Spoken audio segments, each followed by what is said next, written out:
todos ustedes que están aquí presentes, agradecimiento a todos aquellos que nos están siguiendo por la red. Nos consta que ayer hubo una audiencia bastante importante, no solamente en España, sino fuera de España. Muchos cientos de personas se conectaron a esta jornada, están siendo bastantes más que los presentes.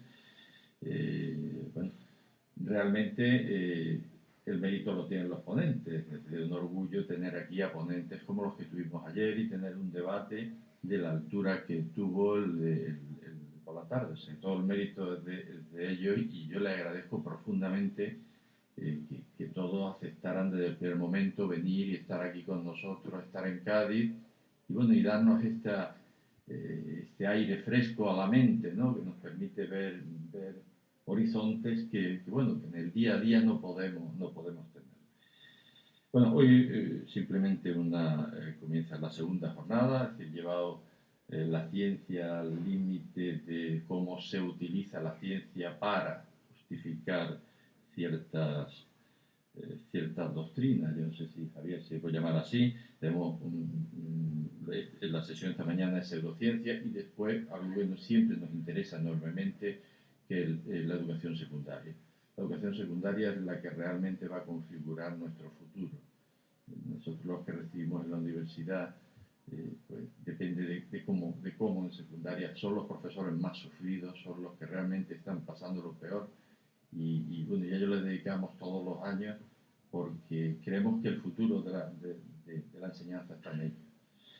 Entonces, la primera sesión la va a moderar el profesor Berrocoso. El profesor Berrocoso es del Departamento de Matemáticas, profesor de Astronomía y Geodesia y tiene una amplísima experiencia en la Antártida. Ha participado en 10 campañas en la Antártida con la Universidad de Cádiz.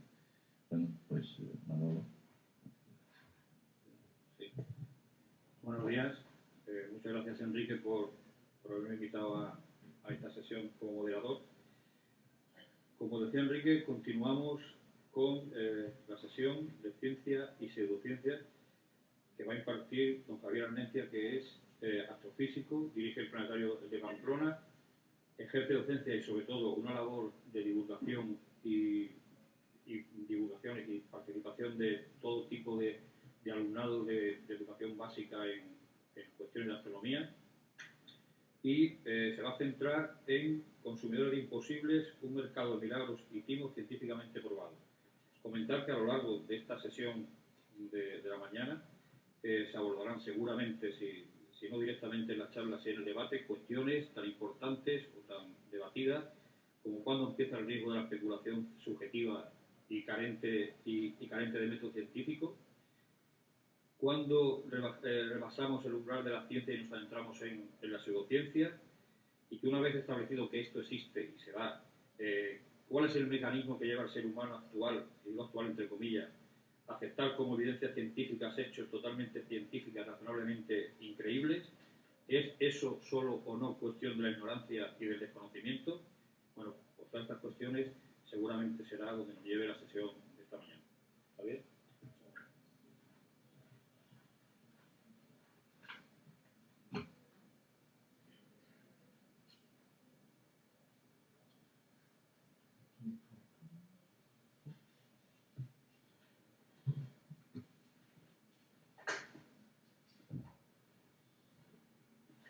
Buenos días. Muchísimas gracias, Manuel, por la presentación. Gracias a la organización de estas jornadas, la Universidad de Cádiz, la Fundación José Manuel Lara, a todos vosotros que estáis aquí. Y os voy a contar brevemente el principio. El resto no va a ser breve, porque tenía aquí como para hablar 2 o 3 horas, pero intentaré ceñirme y si no, espero que el moderador me recuerde que se me está pasando el tiempo.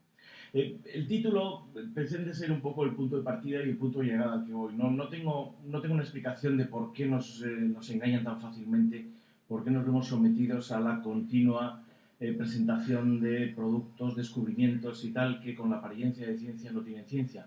No tengo una buena explicación ni una justificación de por qué, como comentaba ayer Carlos Elías, un programa pseudocientífico en el que se mezcla de forma interesada el misterio, el pretendido misterio insondable con datos falsos, mentiras o fabricaciones, tiene el mayor éxito de una cadena privada. No lo entiendo. No entiendo tampoco por qué las televisiones públicas, que bajo el amparo del entretenimiento, que algunos deberíamos llamar entretenimiento, ¿no? Es decir, todo eso meten o consideran que se pueden meter falsos documentales como si fueran ciertos documentales, permitir a una persona que fabula con cosas de faltar a la historia, a la lógica y a todo eso, y encima con este mundo que tenemos de buen rollo, pues pretender que todo eso mola, merece la pena o tal, ¿no? Vivimos un constante asedio en este sentido, en el cual, para colmo, y esto es cierto cada vez un sentir creciente, luego se exige que los propios científicos den respuesta a misterios o a esos. ¿Por qué vosotros no hacéis esto? ¿Por qué no hacéis caso de estos asuntos, ¿no? Lo cierto es que nos han educado así y somos consumidores, ¿no? De ahí viene un poco el título, somos consumidores de imposibles, de un mercado que además con la inmediatez y la sobreabundancia de información nos está complicando mucho la vida, porque la infoxicación o esa intoxicación de tanta información nos impide pues lo que antes siempre nos había gustado hacer desde el mundo de ponerte a pensar, pararte, decir qué me están contando, de dónde viene, a dónde va, qué usa, qué me vende, ¿no? a quién beneficia, ¿no? Que decían los abogados. Y todo ese tipo de cosas no tenemos tiempo porque inmediatamente a una cosa se le sucede otra. Yo en el recorrido que quería hacer hoy os voy a ir mostrando algunos de esos ejemplos de algunas cosas. Algunas son ciertamente estupideces, casi todas, de hecho. Con lo cual, esta es una charla un poco tonta, porque la mayoría hablaron de cosas muy importantes y muy serias y hablar de estupideces. Pero el mundo que vivimos es intrínsecamente también estúpido. Algunas tienen implicaciones, sin embargo, importantes, ¿no? Y yo creo que ahí es donde nos deberíamos preocupar. Por lo tanto, la mirada que yo os propongo hoy es una mirada un poco preocupada a un mundo intrínsecamente tonto. Vamos a empezar con una de pulseras. Hace 2 años y algo se empezaron a poner de moda entre algunos deportistas una serie de unas pulseras de silicona, medianamente cutres, pero vivimos en el país de las pulseritas cutres, ¿no? Que decían, bueno, llevaban un holograma, como las tarjetas Visa y estas cosas, que decían que resonaba o tenía un holograma que había recogido las frecuencias propias de oscilación de un cuerpo, ¿no? Yo que soy físico siempre me hacía mucha gracia porque es ese famoso chiste de los físicos que decía, supongamos una vaca esférica, ¿no? Entonces, claro, una vaca esférica, una campana, tienen modos de oscilación muy propios. Un humano, cualquiera de vosotros, si le arreas bien fuerte, tiene también varios modos propios de oscilación. Nuestro cerebro, todas las señales electroquímicas tienen, evidentemente, frecuencias y todo eso. Pero ¿cuál es la frecuencia propia de un humano, ¿no? Un hombre bajito y un hombre alto tienen la misma frecuencia, hacen pulsos de onda entre los dos, hacen batidos cuando te aproximas a la persona que quieres o no. Era una cosa rara. La cuestión es que esa pulsera además venía avalada por el éxito total. De hecho, se empezó a poner de moda entre los surferos en California. Y eran 2 hermanos los que la habían fabricado con gran éxito, ¿no? Conseguían el equilibrio, no se caían de la tabla y ganaban los torneos, ¿no? De hecho, la federación llegó a prohibirlos porque consideraban que era una ventaja impropia de un surfero chachi, ¿no? Se empezó a vender como los churros, ¿no? Y con una estrategia muy bien montada internacionalmente, estas pulseras fueron colocadas en creadores de opinión, gente que salía en la tele, ¿no? Y de repente empezamos a ver a mucha gente que llevaba, ¿no? Era buen rollito, ¿no? Las power balance estas, pues eso, ¿no? Teníamos ahí a los futbolistas, pues todos empezaron a llevar una, las princesas del pueblo, dirigentes políticos que luego cuando se les decía, pues no eran tal, no sé qué. Algunos, ¿no? En Twitter circulaban ya un poco chistes, ¿no? Decía, ¿qué pasaría si Chuck Norris se pusiera una power balance, ¿no? Dominaría el mundo, ¿no? Y que es que en estas cosas crees, sin duda, se ponía 4, ¿no? De lo cual, a la ministra de Salud también se le pilló con una, aunque dijo que la llevaba porque le gustaba, no porque le diera equilibrio, ¿no? Y que además la llevaba antes de ser ministra de Salud.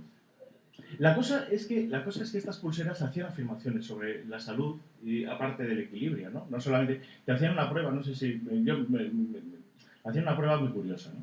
te decían ponte aquí y te daban un empujón, ¿no? Y dice, ahora ponte la pulsera. Y te daban el empujón y te movías menos.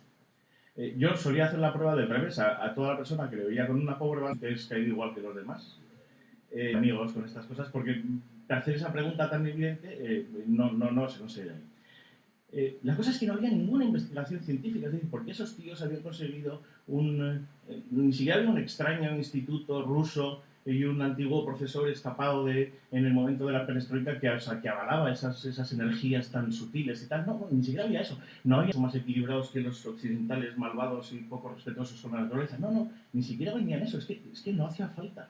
Se vendía sola, 30, 50 euros, había diferentes modelos, en colores, en todo esto, y tenía un éxito enorme hasta que alguien empezó a decir, oye, ya está bien de la Power Balance, ¿qué pasa? ¿Qué pasó? La historia la conocéis, ahora ya no está muy de moda llevar Power Balance, algunos la sigue llevando porque dice que le va muy bien, con lo cual pues, se demuestra que el poder de los amuletos sigue funcionando más allá de cualquier otra explicación. Y la empresa que los comercializaba tuvo una multa en Andalucía tras una denuncia de una organización de consumidores que le obligó a pagar, creo que obligaba a pagar, no sé si habrán pagado, unos 15.000 euros, que no está mal en un negocio que ha vendido pues varios, unos 7 u 8 millones de euros de beneficios el año pasado, ¿no? Que decir, así que me pongan todas las multas que quieran, ¿no?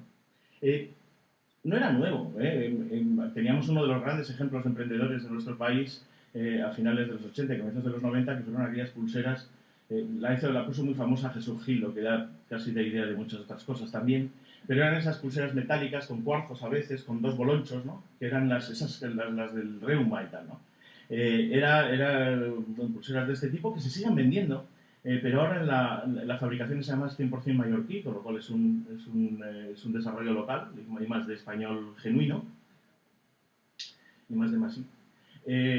Y que curiosamente ahora ya no hacen, solo dicen que son las pulseras de la salud, no hay ninguna afirmación sobre que cure el reuma ni nada de eso.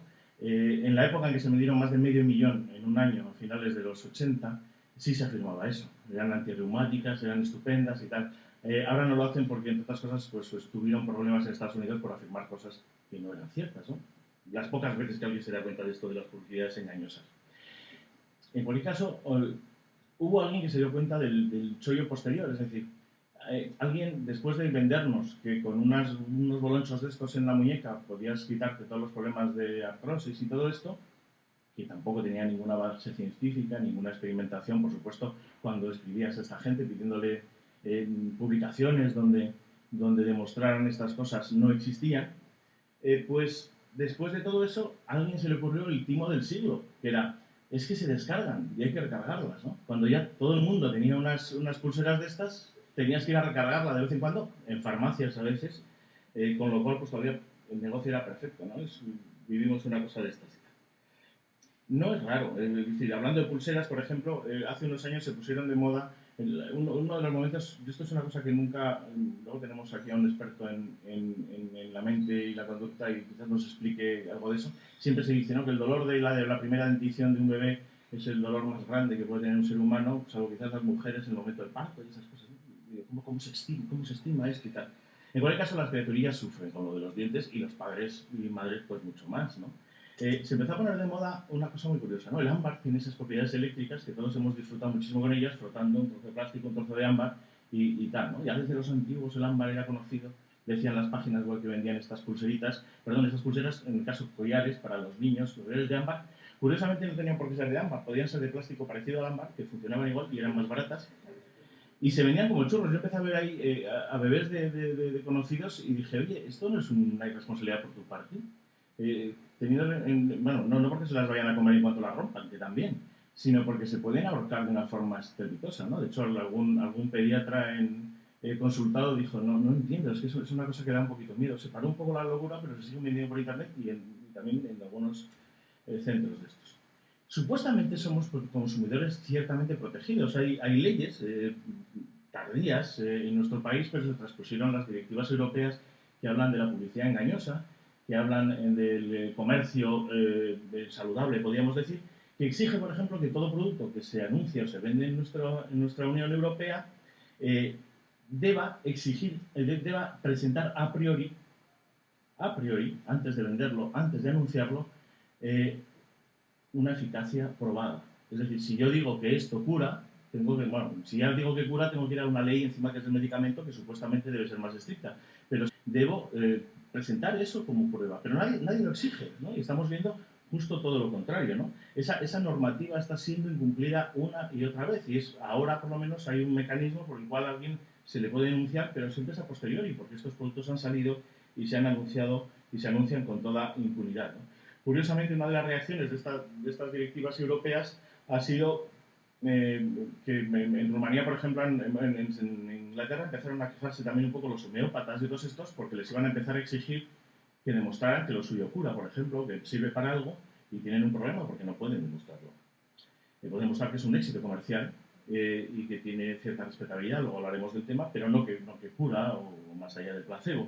Lo mismo pasaba con las brujas y todo esto, ¿no? Y en Rumanía se les ocurrieron, para dar un poco de potencia, pues poner un impuesto especial a la brujería. Hay una gran tradición de adivinas y adivinos y brujos y brujas en Rumanía y les pusieron, y hace empezó a salir, pues estas noticias son de febrero y así era muy divertido porque lo de la multa, lo de la huelga de brujas fue muy divertido, ¿no? Alguien decía, y no lo habían visto, no habían previsto que les iba a pasar esto, ¿no? Luego amenazaron, ya veis abajo está una noticia del BBC Mundo, dice, en Rumanía las brujas protestan con maleficios por el aumento de impuestos, ¿no? No han conseguido nada, con lo cual ni los acampados ni las brujas pueden conseguir nada. Otro ejemplo, ¿no? La excusa, el marchamo, el label de calidad de decir lo natural, ¿no? ¿Cuántos productos naturales? Ahora se publica un libro de un investigador y divulgador científico, José Miguel Mulet, que se llama Los productos naturales Vallatimo. Luego hablaremos un poco, es una colección que dirijo yo, en la cual se analiza un poco por qué funciona también ese label de lo natural, ¿no? A todos nos gusta eso, ¿no? Qué saludable es la naturaleza, qué buena, qué malos somos el ser humano, que nos estamos cargando el medio ambiente y tal, y todo ese tipo de cosas, ¿no? Y por contraposición, todo lo que es natural se vende ahora. Yo nací y viví en un mundo en el que los productos alimenticios, por ejemplo, se anunciaban siempre porque eran deliciosos, eran maravillosos, o eran antiguos, o eran novedosos, también. Ahora no, ahora nada se vende porque sea rico, sino porque es saludable, porque es natural y además porque es funcional, ¿no? Lo tenemos ahí, ¿no? Alguien debería poderse preguntar, por ejemplo, en la reciente historia en Alemania de envenenamiento alimentario por Escherichia coli, ¿qué pasaba? ¿De dónde viene esa bacteria fetal? Evidentemente, muy probablemente ligada a productos orgánicos, biológicos o ecológicos, es decir, a una agricultura muy natural que usa heces para el abono y que, pues en una cadena evidentemente no bien cuidada, permitió que en unos brotes germinados llegaran al público, envenenaran y mataran a 31 personas, etc. Imaginar si esto hubiera sido con un escape de núcleos de radiactivos. Manuel Lozano estaría por aquí siendo perseguido y crucificado posiblemente en algún sitio. Sin embargo, no he visto ahora que las asociaciones de defensa del consumidor o de defensa de la población o de defensa de la naturaleza pidan la prohibición, por ejemplo, de la agricultura ecológica o orgánica debido a este envenenamiento peligroso que estamos teniendo, ¿no? ¿Por qué suspendemos a veces el juicio en unas cosas o bajo la llamada de algo que nos gusta, que nos parece bueno? Y no digo que no sea bueno, lo natural puede ser estupendo. No las enfermedades, que son también bastante naturales, pero sí de esto. Vivimos un poco esas paradojas que a veces se sustancian o se convierten en verdaderos negocios y en una percepción bastante curiosa. Por ejemplo, y no es la única, pseudomedicina o medicina alternativa, mal llamadas alternativas, ¿no? Decía Pedro Cava, que fue vicepresidente de la Organización Mundial de la Salud y es profesor en la Escuela Sanitaria María, que por ser muchos años allí. Él decía, la única alternativa a la medicina es una medicina mejor. La historia de la medicina ha sido la incorporación de tecnologías, técnicas, terapias o farmacopea que iba funcionando, incluso antes de que se supiera por qué funcionaba. La aspirina era un éxito y funcionaba en muchas de las cosas que tenían, mucho antes de saberse qué era la síntesis de la prostaglandina, ¿no? Afortunadamente había buenas pruebas y había un buen material aparte de la publicidad. Sin embargo, la homeopatía está completamente avalada, por ejemplo, por los colegios profesionales, tanto en medicina como en farmacia, por la universidad, ¿no? Zaragoza tiene una cátedra de homeopatía pagada por Boarón, la Universidad Pública de Navarra tiene también una colaboración con estos laboratorios que venden homeopatía.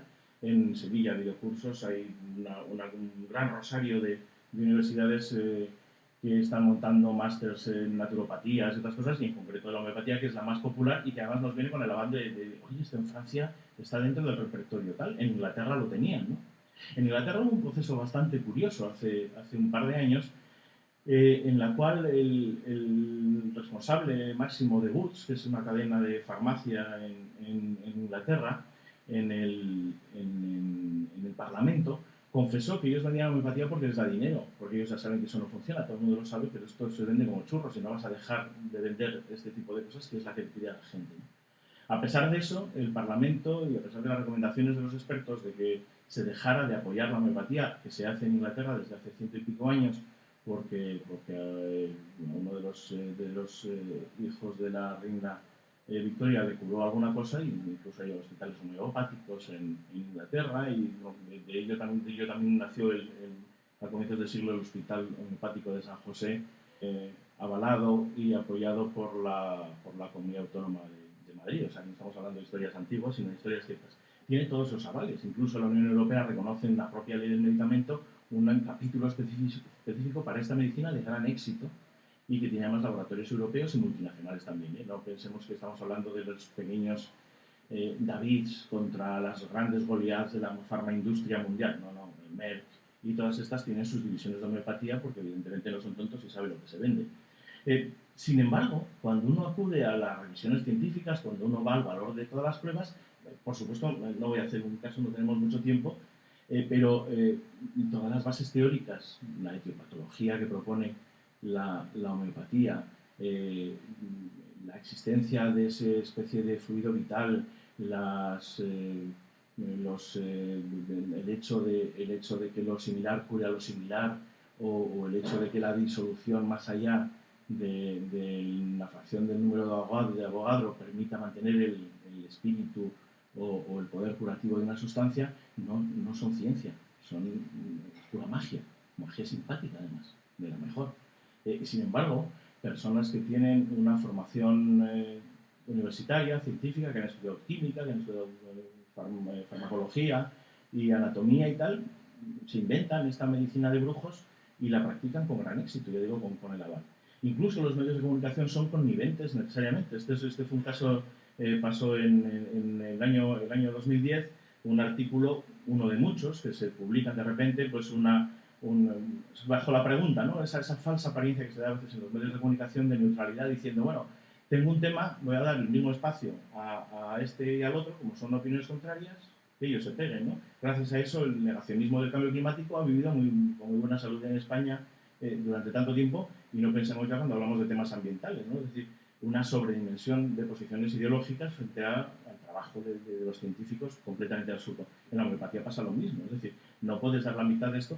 No, recuerdo que el editorial de Lance de 2008, tras hacer uno de los múltiples metaanálisis sobre el tema, decía, señores, les hemos dejado 180 años practicar la homeopatía y no han hecho una buena prueba. No es tiempo de dejar de que lo hagan. Bueno, pues en los periódicos a veces pasa, y la defensora del lector, Milagros Pérez Oliva, en el caso del País, dijo, hombre, no se puede hacer esto. No puedes vender un artículo con una pregunta porque ya está conduciendo a una cosa que es de las pocas veces que un medio de comunicación se recompone en su opinión y tal, una cosa que es también muy difícil en este país, ¿no?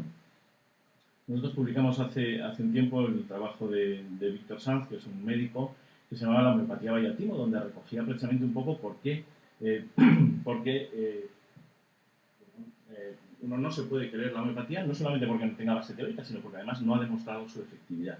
Atendiendo a las regulaciones lógicas de la publicidad engañosa y del comercio fraudulento, la homeopatía no tendría que ser expendida y menos pagada como se pretende, y como cualquier día de estos nos puede llegar a pasar también en nuestro país, ¿no? Unos conocidos y escépticos mantienen desde hace tiempo una página que se llama así, La Lista de la Vergüenza, en Blogspot, y que es muy divertido porque hacen un seguimiento bastante amplio y piden la colaboración de todo el mundo de las universidades que están amparando precisamente estas prácticas. Muchas de ellas en homeopatía y otros temas, en concursos de posgrado, con titulaciones propias, incluso con departamentos en los que dicen investigar sobre estos temas y realmente forrarse con estos temas.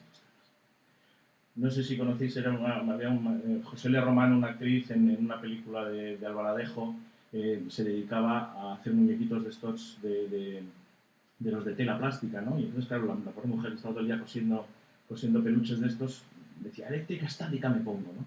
El tema de la electricidad es uno de los monstruos ahí donde realmente la ciencia ha sucumbido, ha perdido, no hay forma, la electrofobia o la antenofobia, los peligrosísimos campos magnéticos, electromagnéticos que es una pena, ¿no? Realmente nos mantienen como somos y no nos desmontamos en los constituyentes elementales de la materia por culpa de los campos electromagnéticos, pero esto no se considera, ¿no?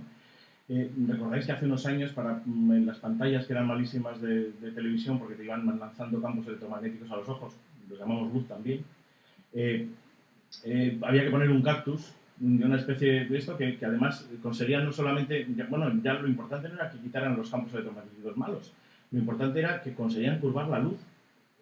Esto sí que era un premio Nobel. Vivimos una cosa de estas, ¿no? Y pensemos en el asunto de la telefonía móvil, ¿no?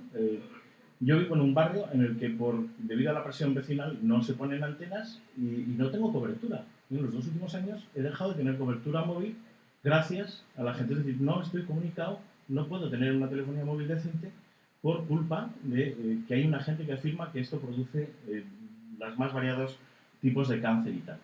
Sin embargo, a pesar del rechazo de las antenas de telefonía móvil, los estudios científicos dicen, oiga, no hay tal.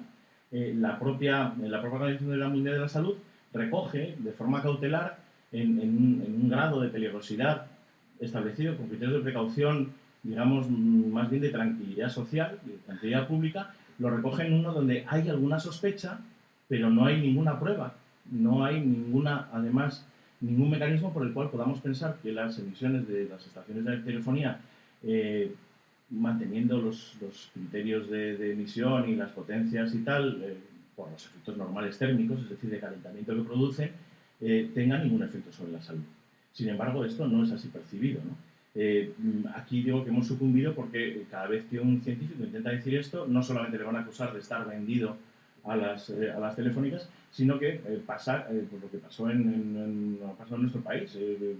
En nuestro país no, porque estas cosas no se pueden contar en nuestro país, un país imaginario pero bastante parecido al nuestro, la Secretaría de Estado del tema de hablar nosotros en nombre un poco de la racionalidad, porque los operadores se nos quejan de que no pueden poner antenas, la población pide por otro lado una banda ancha que no se puede dar si no hay antenas y a ver qué hacemos, ¿no? Y se intentó montar un curso de verano en un sitio que es de otro país y que no existe, como el Escorial, pero que no existe, donde hasta el ministro del ramo de ese país iba a estar allí presentando las jornadas. Hasta que los gabinetes de comunicación de ese ministerio dijeron, ni loco, te metas en ese sarao porque vas a ser acusado de todo. Las jornadas casi se desmontaron y al final hubo que, ni siquiera el Colegio Profesional de Ingenieros de Telecomunicaciones de ese país, que tampoco existe, se atrevió a hacer nada y al final hubo pues una buena fundación que se atrevió, con el aval de unos grandes científicos y expertos en el tema, que ya estaban quizás tan breados y tan hartos de explicar hasta a su familia que no se dedicaban a matar a la gente con los campos electromagnéticos, que no les importó montar un interesantísimo grupo de debate sobre el efecto de los campos electromagnéticos y sobre todo sobre la percepción de peligro de los campos electromagnéticos, ¿no? Con la conclusión muy desesperante de que si visto el apoyo institucional que había, pues que ya habían ganado. Dijimos, pues casi cierra y quitamos la telefonía móvil y ya se inventará alguien otra cosa que no contamine, ¿no? Pero no solamente eso, sino que hace una semana la Organización Mundial de la Salud se pone a hablar del tema y dice lo mismo o terrible. Los medios de comunicación lo recogieron, yo creo que esta vez con bastante parsimonia en cualquier caso, pero decía eso, ¿no? La Organización Mundial de la Salud dice que el uso de móviles podría aumentar el riesgo de cáncer, de gliomas y de alguna serie de cosas. No es una conclusión que se hará dentro de 6 meses, es un grupo de estudio, un panel internacional de estudios sobre el cáncer, que es precisamente el que se encarga de elaborar esa escala de riesgo en productos o en terapias, en exposiciones a situaciones y tal que pueden dar cáncer y que tiene una escala del 4, que sería inocuo por lo que sabemos, al 1, que hay unas pruebas suficientes como para saber que esto es cancerígeno en estos casos, y está el 2 y el 3, ¿no? El 3 es donde están las antenas, por ejemplo, donde dice, No hay ninguna evidencia, ni se le espera en los estudios que hemos hecho, pero lo ponemos aquí porque hay un cierto malestar. Y el 2 lo partieron en el 2A, donde diciendo, evidencia no hay, pero podría haber algo y vamos a avisar. Por ejemplo, ahí está el trabajar por turnos, que es cancerígeno. El exponerte a las emisiones en una calle de los coches, que tienen un potencial cancerígeno, no normalmente en las dosis habituales para un viandante, pero es una cosa que hay que controlar. O la cafeína, por ejemplo, que también tiene una cierta conexión con algunos tipos de cáncer, ¿no? En el 2B, en el segundo apartado de ahí, están las cosas que tienen quizás menos influencia o menos conocimiento, pero ha habido algún estudio y entonces como tal se coloca, ¿no? Esa es la situación actual de los teléfonos móviles, del uso intensivo y continuado de teléfonos móviles, que en cualquier caso llevamos usando, porque vosotros lo recordaréis, porque se nos olvida, pues 10 o 15 años y no ha habido una alarma epidemiológica en ninguno de los países donde hay un desarrollo tan completo de la telefonía móvil. Hay estudios y afortunadamente sigue habiendo estudios y seguirá estudiando. Pero cuando la Organización Mundial de la Salud o cuando un organismo de un panel internacional, un comité o en las publicaciones se dice por lo que sabemos hasta ahora no hay ninguna incidencia, esto no consuela a nadie. Es decir, lo que quiere oír el ciudadano es decir, esto es seguro. Pero el vivir no es seguro, es la principal causa de muerte. Entonces estamos en las mismas. El principio de precaución acaba siendo un principio de inactividad que nos deja ahí, ¿no? Así comentaban algunos periódicos, ¿no? Los teléfonos móviles entran en la lista negra por si acaso, ¿no? Una noticia muy divertida de CNN Expansión que ponía, los móviles matan pero por bacterias. Alguien rescató un estudio y dijo, oiga, ¿se ha dado cuenta usted de que por causa del uso del móvil se centra en dos aspectos? Uno, en el uso del móvil mientras conduce, que es muy peligroso. Y el segundo, las transmisiones infecciosas que se producen por el uso de compartir móviles. También bien demostrado y pues sí, al final hay más muertos por eso que de glioma, pero no he visto tampoco asociaciones que se quejen ante lo de compartir esto. No os preocupéis porque en cualquier caso, como todo esto es un mercado del mundo de los consumidores, tenemos ya la solución, bloquear las ondas electromagnéticas. Una vez más, la teoría del del cactus este, ¿no? O de unos filtros que vendían también hace unos años para poner en los tubos de rayos catódicos que ponían, elimina el 100% de las ondas electromagnéticas. Y dije yo, qué desastre. Lo bueno de una pantalla es que nos deja ver las ondas electromagnéticas, pero si no, no lees nada, ¿no? Pero se anunciaban así, la gente escucha esas cosas y ya digo que como nadie se preocupa por la veracidad de la información o menos de la publicidad, pues está ahí, ¿no? El otro día, a raíz de esto, pues La Razón, no solo lo hace La Razón, lo hacen también muchos otros medios, pues regalaba un espacio de reportaje a una fundación que se llama Para la Salud Geoambiental, que comparte sede social con una empresa que vende Geosanis, que te venden, esto que veis aquí abajo, están por aquí, estas tan bonitas, te vende unas cortinas o esto no son antimoscas, y lo del suelo tampoco, es un protector de las ondas malignas. No protege todas las ondas electromagnéticas porque veis aquí en la foto que deja pasar la luz del sol. O aquí ves la cama, con lo cual, o engañan y tal. Hace unos años se pusieron de moda también y ahora había unas cosas como que el Quantum 8 y todas estas cosas, avaladas además, y hay que decirlo, por profesores universitarios que como se montan también una fundación. El otro día escuchaba en Ser Consumidor, iba a traer el corte si en los podcasts de la cadena Ser está, en el programa este de Consumidor, habla el doctor Bardasano, de la Universidad de Alcalá, firme defensor de los malísimos efectos de los campos electromagnéticos, y ahí iba a presentar unos instrumentos y ellos están empezando a hablar de ellos, diciendo que son capaces de, puesto en el móvil, nos quita todas las energías malas. Esto lo iban haciendo, son los desarrollos de un par de espirales de un profesor ucraniano. Esto sí tiene un profesor del este bastante curioso y así. Lo gracioso, y os pido que lo escuchéis, él no habla en ningún caso de que se venda eso. Por supuesto que no. Él es un profesor universitario, tiene una fundación y hace un estudio serio y todo esto. Pues nada más. Pero tú mandas tu correo electrónico y quizás luego igual te intentan vender. Tenía el teléfono, me iba a hacer una cosa ya. Vamos a llamar en directo a ver cuánto sale, ¿no? El tema de esto. Os aseguro que los venden. No él, por supuesto, que es un profesor universitario y solo da un aval universitario con su centro de estudios sobre biomagnetismo, efectos biomagnéticos y todo ese tipo de cosas.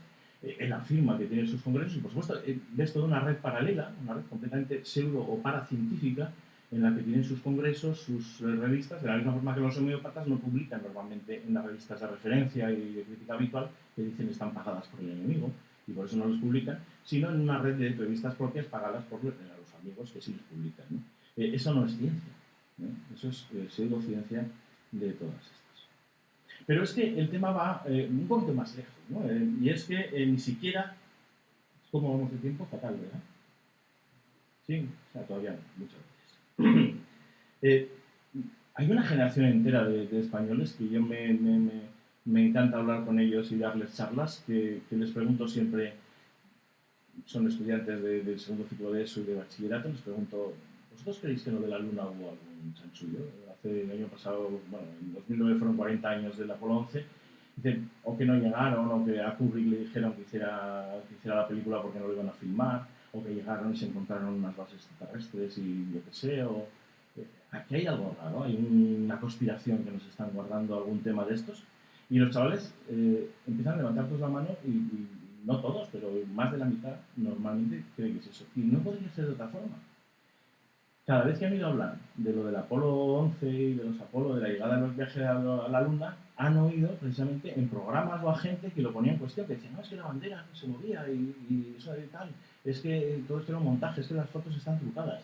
Pero luego usan las fotos para demostrar que no se ha ido a la Luna, ¿no? Nadie habla de la media tonelada de roca lunar que no se puede hacer en la Tierra porque es de la Luna. Nadie habla de los espejos que con láser se les podía pasar, de cosas científicas.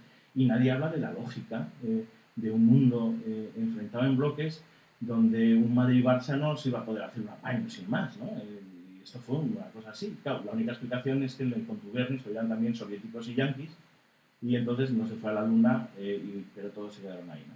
El gran problema que entra ese tipo de argumentos, pues como analizó además un buen amigo, Eugenio Franz Aguilar, que es profesor precisamente aquí en Rota de bachillerato, él sufría mucho delante de sus alumnos, porque todos sus alumnos pensaban que era tonto porque él se creía lo de la Luna y los alumnos no. Y se propuso casi como una obligación de decir cuáles son las 50 cosas, las 50 argumentos, por llamarlo argumentos de alguna manera, que usa la gente para decir que es falso lo del Apolo 11, ¿no? Y vamos a ver qué hay de ellos. Y los desmonta en con escaso éxito, porque ya digo que el mismo día, tenía también el vídeo en algún sitio, el mismo día de celebración del 40º aniversario de la llegada del Apolo 11 a la Luna, Televisión Española montó un pequeño debate donde, bueno, había gente, estaba Hermida, que fue el que nos hizo soñar aquella noche. Bueno, a mí me mandaron a la cama, que era un poco pequeñillo entonces, pero todos lo asociábamos a esa retransmisión y así, ¿no? Pero estaba luego Javier Sierra, un fabulador, un escritor de ficción, también vendedor de misterios de estos y tal, o sea, y de repente, y además pusieron como documental de homenaje, pusieron ese documental que hizo William Carell para Arte hace unos 11 años, que se llamaba Operación Luna, que era dentro de ese género del falso documental o del mockumentary. Él creaba la ficción precisamente de que todo lo de la Luna había sido un montaje que había hecho la NASA con Kubrick y se había filmado Kubrick a cambio de tener unas lentes especiales para poder filmar con poca luz, que todos sabemos que luego hizo Barry Lyndon y todo esto solo con una vela, ¿no? Pues eso solo de la NASA a cambio de ser el director de esto. En el 68 había hecho una odisea en el espacio y todos sabemos que parece de verdad, ¿no? Que nadie se imagina salir al espacio sin que son estragos de una cosa de estas. En fin.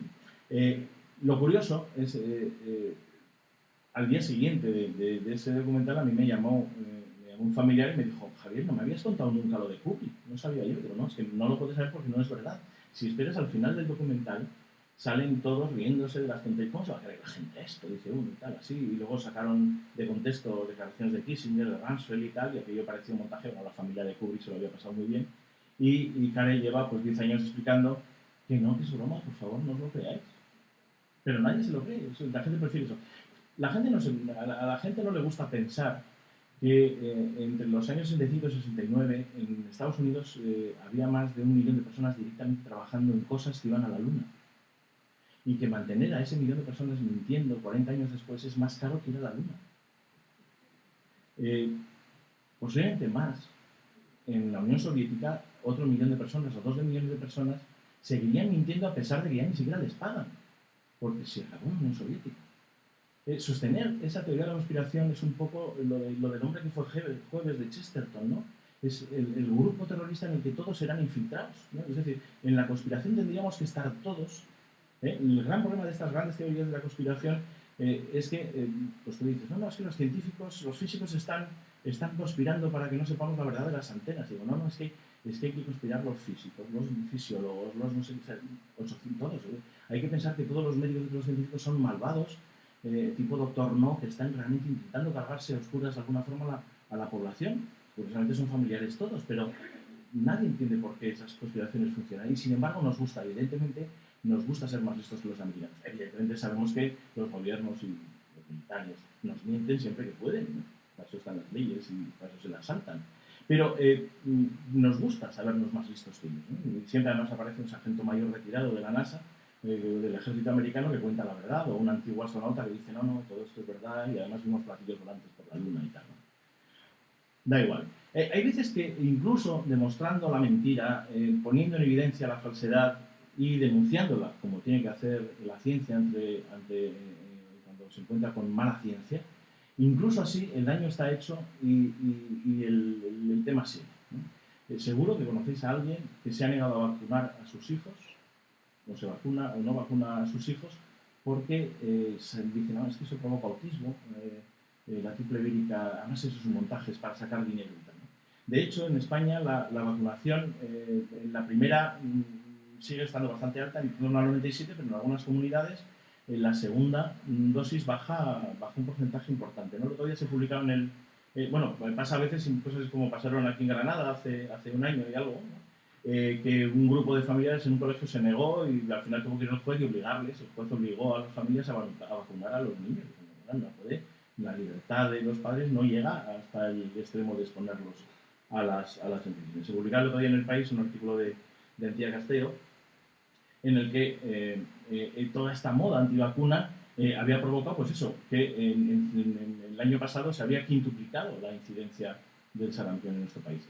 Cierto que, por un lado, asociado a bolsas de pobreza, que están fuera de las redes normalmente de acceso a la salud habitual, pero había todo un sector en una población joven ligado precisamente a ese negacionismo o a esa crítica de la vacuna, ¿no? Provocado todo por este señor, Andrew Wakefield, que en el año 98 publica el artículo que está puesto ahí atrás, en el que presenta una investigación, un estudio de 12 casos en un hospital infantil que liga el autismo, el desarrollo del autismo en estos chavales, a la administración de la vacuna triple vírica, la del sarampión, rubéola y papera, ¿sí? Que llevaba entonces además un intensificador basado en el mercurio y ya daba la cosa perfecta, ¿no? Porque es un producto químico sospechoso, ¿no? El mercurio. Que hemos jugado de críos con el mercurio, ya sabes que no se puede usar porque te da cualquier tipo de cáncer y tal, ¿no?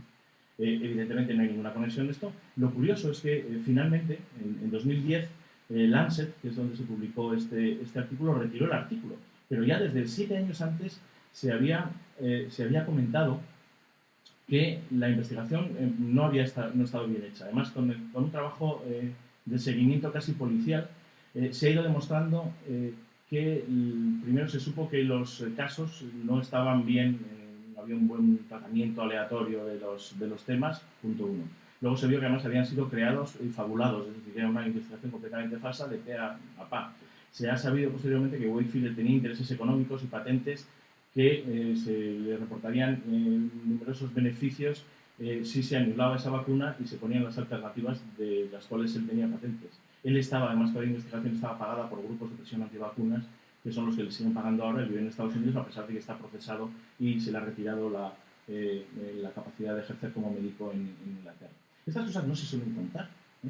Pero aunque sea tarde, aunque sea 10 años después y se haya hecho muchísimo daño y hayan posiblemente miles de muertos en el mundo por culpa de las irresponsabilidades de este investigador y de quienes le soportó, en este país sigue habiendo charlas día a día. Tú vas por ahí por los ayuntamientos y además algunas en sitios públicos y pagadas con fondos públicos, de gente de grupos antivacuna que dicen que todo esto es un montaje y que no vacunes a tu hijo y tal.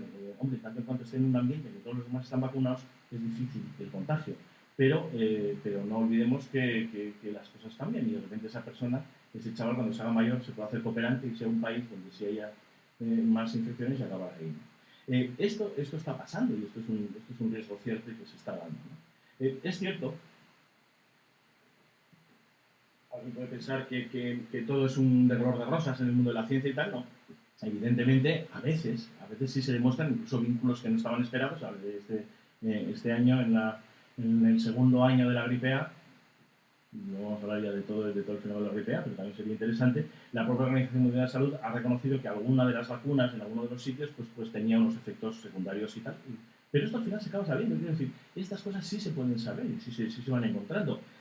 También sabemos que a veces hay interacciones y connivencias bastante extrañas, ¿no? Ayer Carlos Elías hablaba algunas en el mundo de las ciencias sociales, pero también existen otras. La Organización Mundial de la Salud ha tenido que reconocer que en todo el proceso de la gripe A hubo gente que estaba tomando decisiones que estaba vinculado a farmacéuticas. Cosa que no ya en política se debería haber obligado a abstenerse de ponerse en esa dirección, pero en ciencia todavía más, ¿no? Es decir, esos casos pasan solamente con mecanismos internacionales y claros de control y tal, y con una defensa completa de esta información podemos hacer que esto no pase muchas veces, ¿no? O sea, quiero decir, la vigilancia la tenemos que tener en todos los sitios porque al final siempre hay mala práctica. Vamos a poner un ejemplo, que seguro que le gusta mucho a los físicos que están por aquí.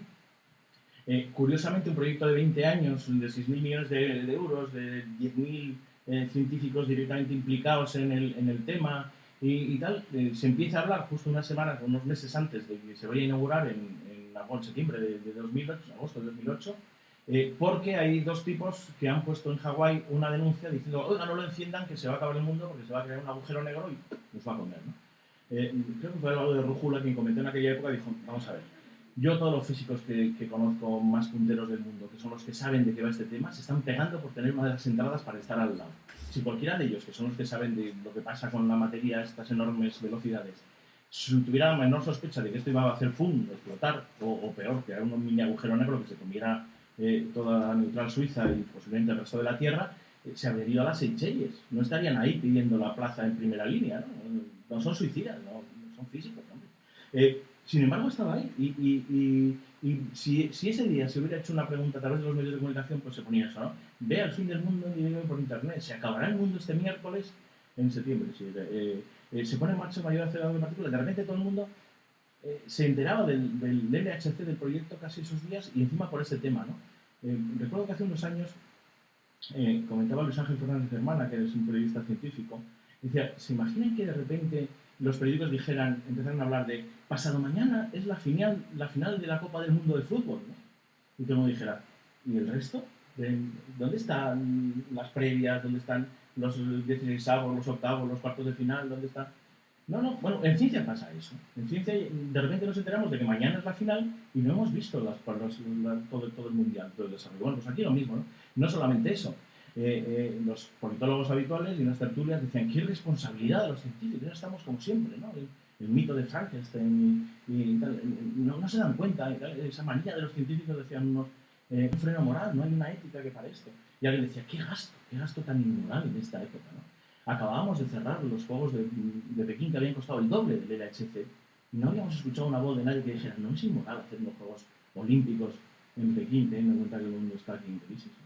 Pero con el LHC sí, ¿no? Y afortunadamente pues no se paró, pero se estropeó, con lo cual al final llega el chote de que, mira, los físicos van a poner en marcha esto y se les enfría la nevera, ¿no?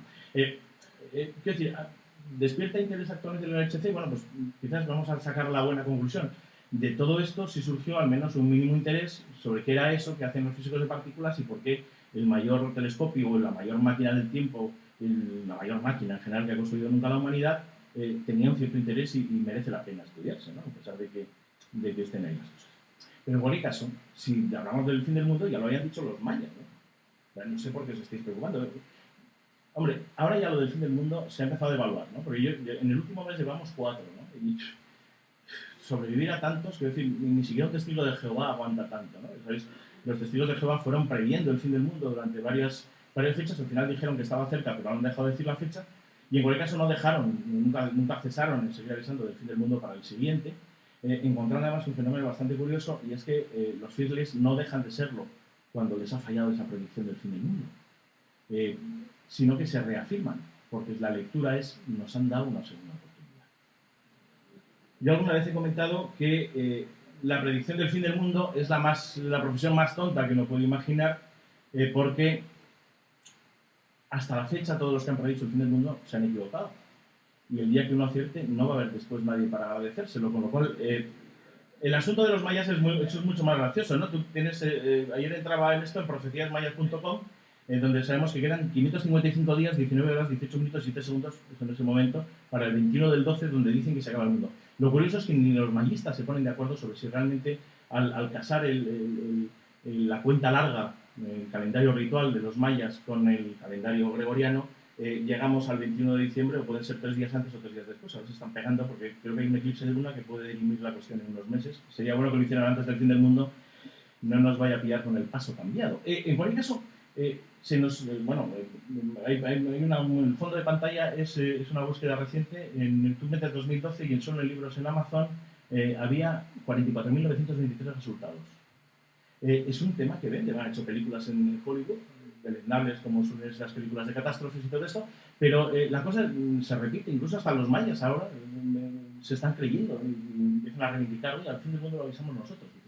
Pero ojo, no se engañen, no fueron los mayas que masacró, iba a decir Mel Gibson, no fueron los mayas de las grandes ciudades mayas, los grandes de esa cultura floreciente mesoamericana que decidió un día cargarse el medio ambiente y aburrirse de confeccionar suntuosos tejidos y recolectar conchitas en el mar, y decidieron volverse al campo, que era mucho más sencillo y más barato que aguantarles a los dueños de las ciudades, ¿no?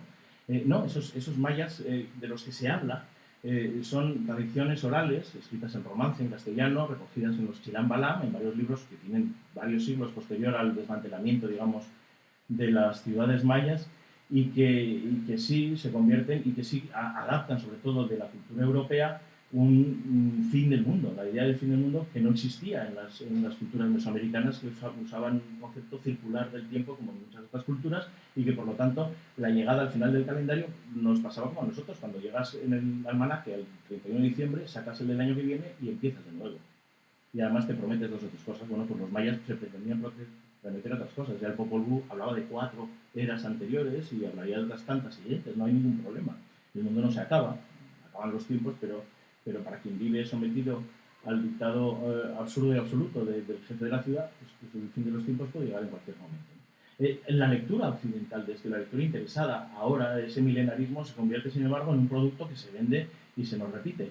Que se convierte en cosas, pues eso, como que la NASA tenga que... A mí eso me encanta, ¿no? La NASA desmiente las profecías del fin del mundo. Y dices, hombre, claro, lo que pasa es que en los libros estos de la NASA, se dice que la NASA advirtió que hay un incremento exagerado de la actividad solar. Cada vez que hay una fulguración solar importante, de repente hay alguien que dice: ¿ves? La fulguración solar. No sabían lo que eran las fulguraciones solares, ¿no? Pobrecitos. Pero da igual, o sea, da igual que expliques la circularidad de los calendarios, todo este tipo de cosas es lo de menos, ¿no? La cosa es que hay gente que quiere sacar el mundo, ¿eh? Hay páginas de estas, el 15 de marzo, uno de los fines del mundo que habéis pasado sin saberos, igual nos ha pasado como que el fin del mundo ya ha pasado y estamos aquí en el tiempo de descuento, ¿no? Pues iba a haber lo mismo, ¿no? Hay un famoso planeta que se llama Nibiru, que supuestamente viene de unas antiguas divagaciones y poemas épicos mesopotámicos, que reinterpretados por un divulgador fantasioso llamado Zacarías Sitchin, se convirtieron en algo muy popular, y son algo muy popular en el mundo pseudocientífico español y de otros países, ¿no? Según esos, pues vamos a tener un impacto enorme, que iba a haber sido el 15 de marzo, no fue, pero bueno, esta gente findelmundo.net no ha pedido perdón, ¿no? Dice, no, todo lo contrario. Decía, ya es 15 de marzo del 2011, esta entrada era buenísima, ya es 15 de marzo de 2011 y de momento no ha sucedido nada a nivel geomagnético.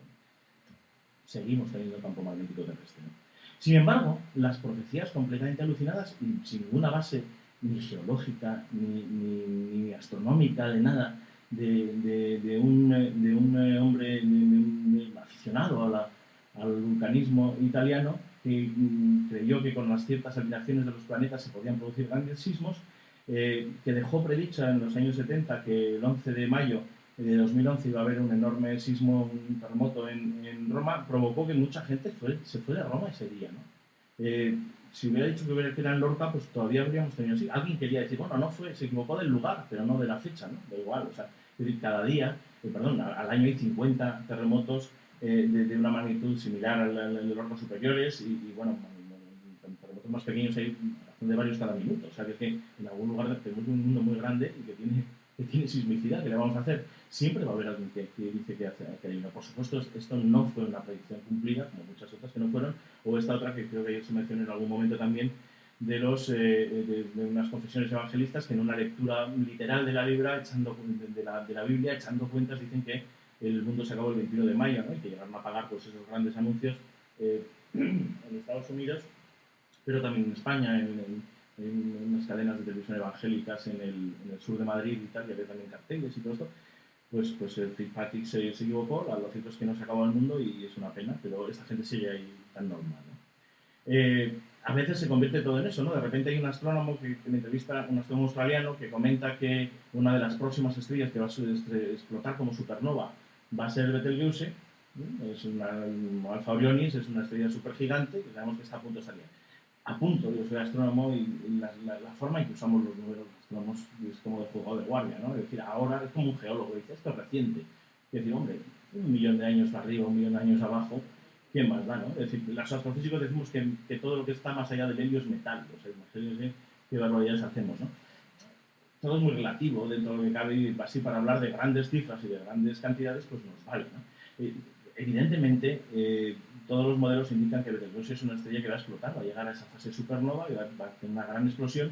Está lo bastante lejos de nosotros como para que, aunque se convertirá en el astro más brillante del cielo después del Sol, no nos va a llegar un flujo de partículas que arrase con la vida, cosa que podría pasar y que posiblemente algunos dicen que alguna de las grandes extinciones ha podido estar relacionado también con esa erosión cósmica o podría estar relacionada en el futuro, ¿no? Igual eso no serán dos soles, no será Tatooine como en la Guerra de las Galaxias ni nada de eso, pero todo esto ha dado lugar a que los medios de comunicación repitieran las afirmaciones de este astrónomo, que además no había dicho eso, que lo gracioso es que alguien le preguntó, dijo, bueno, pero eso es como lo que comentaban los mayas, ¿no? Del Sol. Y dijo el tío, no. Y entonces salió en un periódico estadounidense que se pasa así, 2 soles en las Españas, y claro, en 2012 de repente, ¿no? Lo cual era una predicción astrofísica de índole magnífica. Sería hasta los más recalcitrantes epistemólogos se van a reconocer que la astrofísica era una ciencia, si podía predecir la muerte de una estrella con la precisión de los mayas, ¿eh? No pasó tal, ¿no? Pero da igual, porque ya digo que llevamos un año terrible, ¿no? El otro día resulta que, vamos a ver, la Luna, que recorre su órbita alrededor de la Tierra, pasa cada 27 días y medio por el momento más cercano a la Tierra, el perigeo, y por el momento más alejado, el apogeo.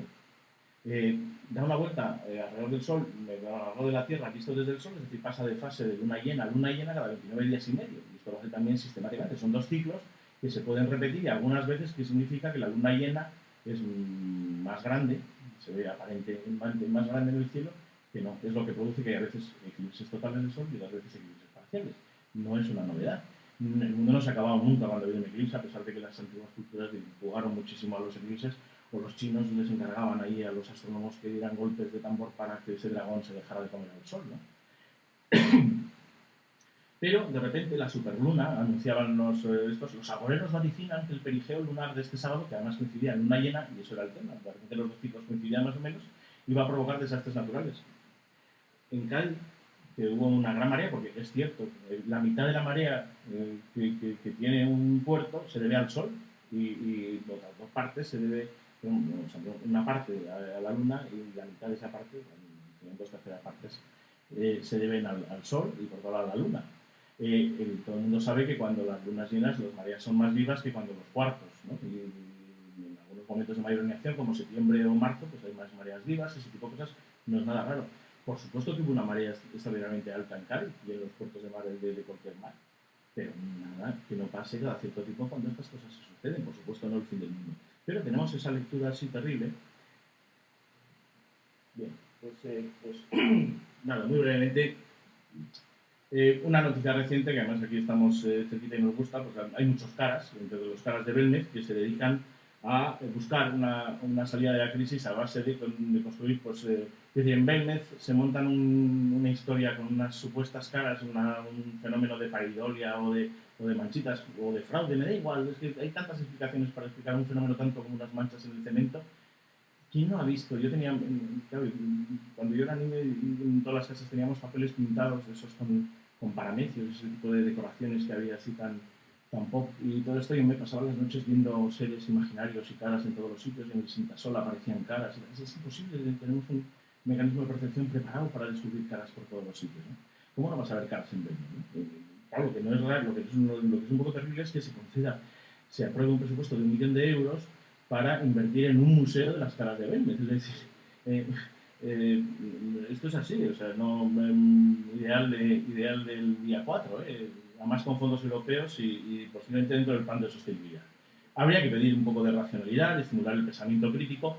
En la reciente encuesta que se hace cada 2 años de la Fundación Española para la Ciencia y Tecnología sobre percepción social de la ciencia, dividen a los grupos de opinión, a nosotros nos dividen en varias partes. Eso es un poco la tarta que haría, ¿no?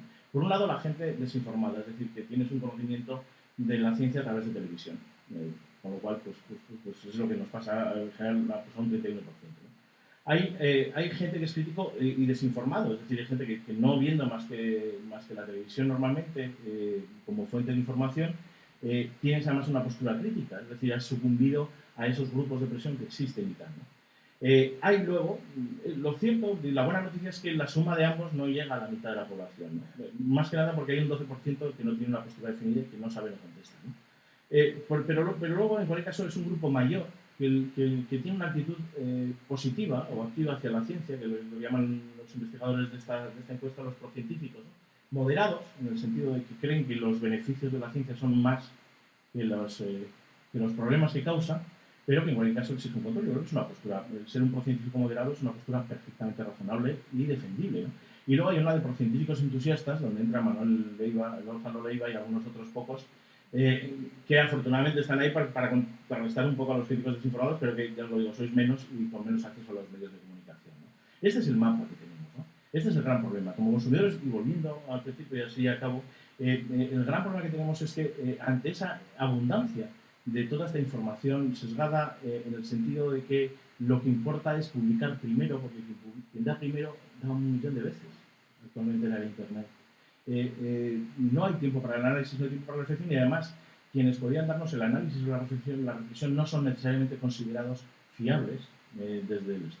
Hay que recuperar un poco ese sentimiento ilustrado, reclamar el derecho a argumentar con una razón crítica. Nosotros hemos hecho una aventura un poco suicida en ese tema, que es proponer a unos cuantos autores que escojan un tema y se hagan amigos con ellos, que escriban precisamente analizando de forma crítica algo que nos venden como cierto que no es, que en sentido lato podríamos llamar timo, pero que en sentido jurídico nos puede acarrear quizás alguna querella, lo cual es divertido también. Por eso, este país, al fin y al cabo, a un profesor universitario, como le pasó a Fernando Cuartero, profesor de la Universidad de Castilla-La Mancha, donde le montaban allí un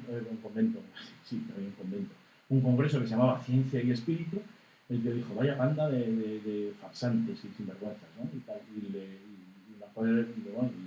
condenaron a multa tonta, pero consideraron que era más importante el insulto que realmente el fondo. Lo terrible era que la universidad acogiera a una panda de charlatanes y de farsantes que se dedicaban a sacar dinero a la gente hablando de que hay vida después de la vida sin ninguna prueba y todo esto, ¿no?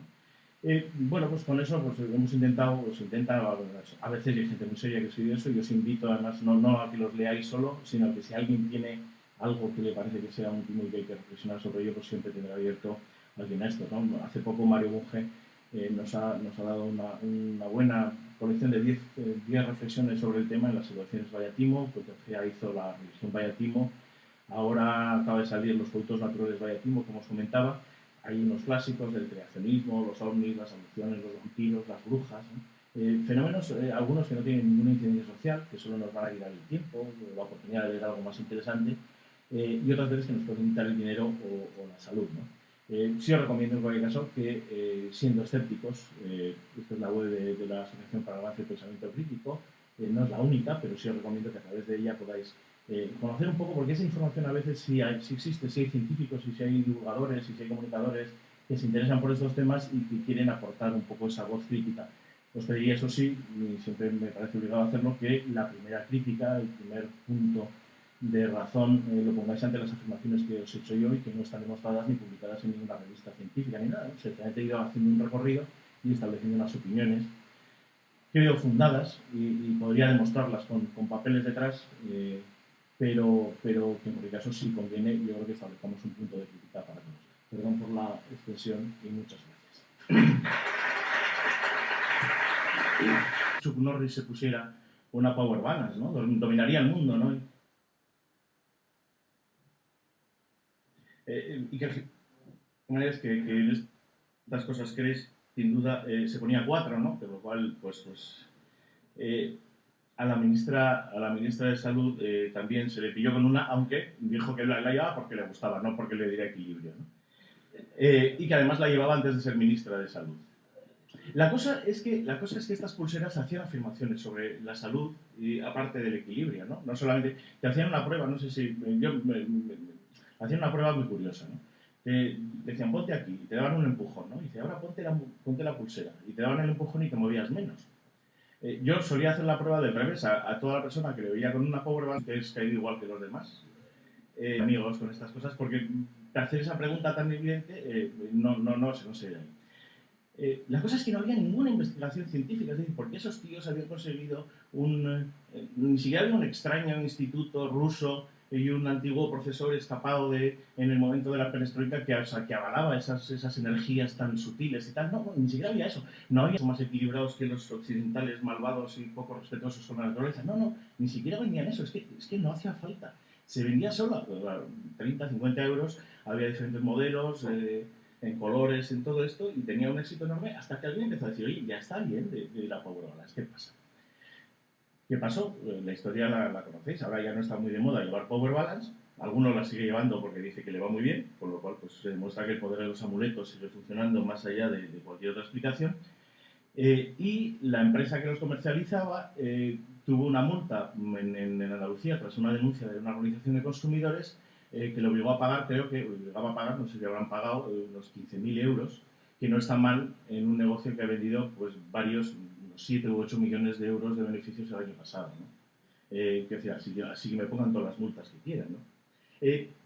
No era nuevo, teníamos uno de los grandes ejemplos de emprendedores de nuestro país a finales de los 80 y comienzos de los 90, que fueron aquellas pulseras.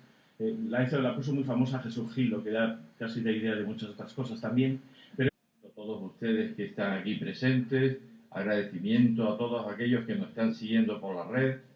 Nos consta que ayer hubo una audiencia bastante importante, no solamente en España, sino fuera de España. Muchos cientos de personas se conectaron a esta jornada, están siendo bastantes más que los presentes.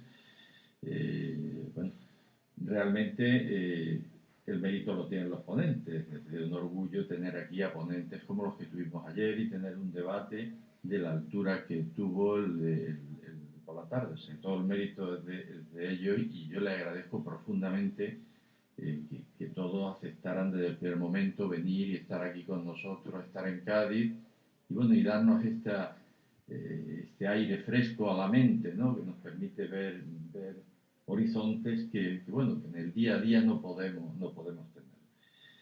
Bueno, hoy simplemente comienza la segunda jornada, es decir, llevado la ciencia al límite de cómo se utiliza la ciencia para justificar ciertas doctrinas. Yo no sé si Javier se puede llamar así. Tenemos la sesión esta mañana es pseudociencia y después algo que siempre nos interesa enormemente, que es la educación secundaria. La educación secundaria es la que realmente va a configurar nuestro futuro. Nosotros los que recibimos en la universidad, pues depende de cómo en secundaria son los profesores más sufridos, son los que realmente están pasando lo peor y bueno, ya yo les dedicamos todos los años porque creemos que el futuro de la enseñanza está en ellos. Y entonces, la primera sesión la va a moderar el profesor Berrocoso. El profesor Berrocoso es del Departamento de Matemáticas, el profesor de Astronomía y Geodesia, y tiene una amplísima experiencia en la Antártida. Ha participado en 10 campañas en la Antártida con por la Universidad de Cádiz. Bueno, pues Manolo. Sí. Buenos días. Muchas gracias, Enrique, por haberme invitado a esta sesión como moderador. Como decía Enrique, descubrimientos y tal que con la apariencia de ciencia no tienen ciencia. No tengo una buena explicación ni una justificación de por qué, como comentaba ayer Carlos Elías, un programa pseudocientífico en el que se mezcla de forma interesada el misterio, el pretendido misterio insondable con datos falsos, mentiras o fabricaciones, tiene el mayor éxito de una cadena privada. No lo entiendo. No entiendo tampoco por qué en las televisiones públicas que bajo el amparo del entretenimiento, que algunos deberíamos llamar entretenimiento, ¿no? Es decir, todo eso meten o consideran que se pueden meter falsos documentales como si fueran ciertos documentales, permitir a una persona que fabula con cosas de faltar a la historia, a la lógica y a todo eso, y encima con este mundo que tenemos de buen rollo, pues pretender que todo eso mola, merece la pena o tal, ¿no? Vivimos un constante asedio en este sentido, en el cual, para colmo, y esto es cierto cada vez un sentir creciente, luego se exige que los propios científicos den respuesta a misterios o a eso. ¿Por qué vosotros no hacéis esto? ¿Por qué no hacéis caso de estos asuntos, ¿no? Lo cierto es que nos han educado así y somos consumidores, ¿no? De ahí viene un poco el título, somos consumidores de imposibles, de un mercado que además con la inmediatez y la sobreabundancia de información nos está complicando mucho la vida, porque la infoxicación o esa intoxicación de tanta información nos impide pues lo que antes siempre nos había gustado hacer desde el mundo de ponerte a pensar, pararte, decir qué me están contando, de dónde viene, a dónde va, qué usa, qué me vende, ¿no? a quién beneficia, ¿no? Que decían los abogados. Y todo ese tipo de cosas no tenemos tiempo porque inmediatamente a una cosa se le sucede otra. Yo en el recorrido que quería hacer hoy os voy a ir mostrando algunos de esos ejemplos de algunas cosas.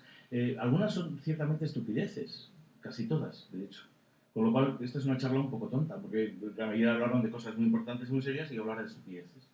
Pero el mundo que vivimos es intrínsecamente también... Continuamos con la sesión de ciencia y pseudociencia que va a impartir don Javier Arnencia, que es astrofísico, dirige el planetario de Pamplona, ejerce docencia y sobre todo una labor de divulgación y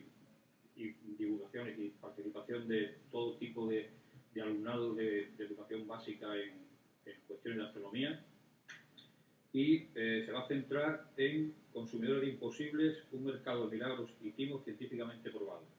Comentar que a lo largo de esta sesión de la mañana se abordarán seguramente, si no directamente en las charlas y en el debate, cuestiones tan importantes o tan debatidas como cuándo empieza el riesgo de la especulación subjetiva y carente de método científico, cuándo rebasamos el umbral de la ciencia y nos adentramos en la pseudociencia, y que una vez establecido que esto existe y se da, ¿cuál es el mecanismo que lleva al ser humano actual, y digo actual entre comillas, a aceptar como evidencias científicas hechos totalmente científicas, razonablemente increíbles? ¿Es eso solo o no cuestión de la ignorancia y del desconocimiento? Bueno, por todas estas cuestiones seguramente será donde nos lleve la sesión de esta mañana. ¿Javier?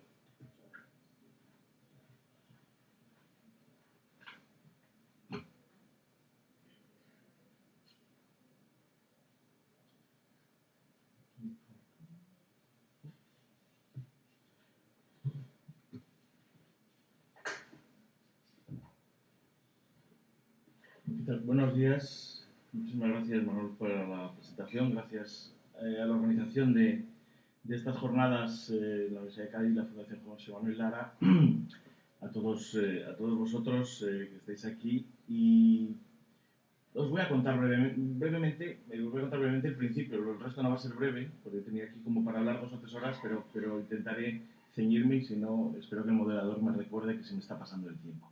El título pretende ser un poco el punto de partida y el punto de llegada al que voy. No tengo una explicación de por qué nos engañan tan fácilmente, por qué nos vemos sometidos a la continua presentación de productos del estúpido. Algunas tienen implicaciones, sin embargo, importantes, ¿no? Y yo creo que ahí es donde nos deberíamos preocupar. Por lo tanto, la mirada que yo os propongo hoy es una mirada un poco preocupada a un mundo intrínsecamente tonto. Vamos a empezar con una de pulseras, ¿no? Hace 2 años y algo se empezaron a poner de moda entre algunos deportistas una serie de unas pulseras de silicona, medianamente cutres, pero vivimos en el país de las pulseritas cutres, ¿no? Que decían, bueno, llevaban un holograma, como las tarjetas Visa y estas cosas, que decían que resonaba o tenía un holograma que había recogido las frecuencias propias de oscilación de un cuerpo, ¿no? Yo, que soy físico, siempre me hacía mucha gracia porque es ese famoso chiste de los físicos que decía, supongamos una vaca esférica, ¿no? Pues claro, una vaca esférica, una campana, tienen modos de oscilación muy propios. Un humano, cualquiera de vosotros, si le arreas bien fuerte, tiene también varios modos propios de oscilación. Nuestro cerebro, todas las señales electroquímicas tienen evidentemente frecuencias y todo eso. Pero ¿cuál es la frecuencia propia de un humano, no? Un hombre bajito y un hombre alto tienen la misma frecuencia, hacen pulsos de onda entre los dos, hacen batidos cuando te aproximas a la persona que quieres o no. Era una cosa rara. La cuestión es que esa pulsera además venía avalada por el éxito total. De hecho, se empezó a poner de moda entre los surferos en California, y eran 2 hermanos los que la habían fabricado con gran éxito, ¿no? Conseguían el equilibrio, no se caían de la tabla y ganaban los torneos, ¿no? De hecho, la federación llegó a prohibirlos porque consideraban que era una ventaja impropia de un surfero chachi, ¿no? Se empezó a vender como los churros, ¿no? Y con una estrategia muy bien montada internacionalmente, estas pulseras fueron colocadas en creadores de opinión, gente que salía en la tele, ¿no? Y de repente empezamos a ver a mucha gente que llevaba, ¿no? Era buen rollito, ¿no? Las Power Balance estas, pues eso, ¿no? Teníamos ahí a los futbolistas, pues todos empezaron a llevar una, las princesas del pueblo, los dirigentes políticos que luego cuando se les decía, pues no eran tal, no sé qué. Algunos, ¿no? En Twitter circulaban ya un poco chistes, ¿no? Decía, ¿qué pasaría si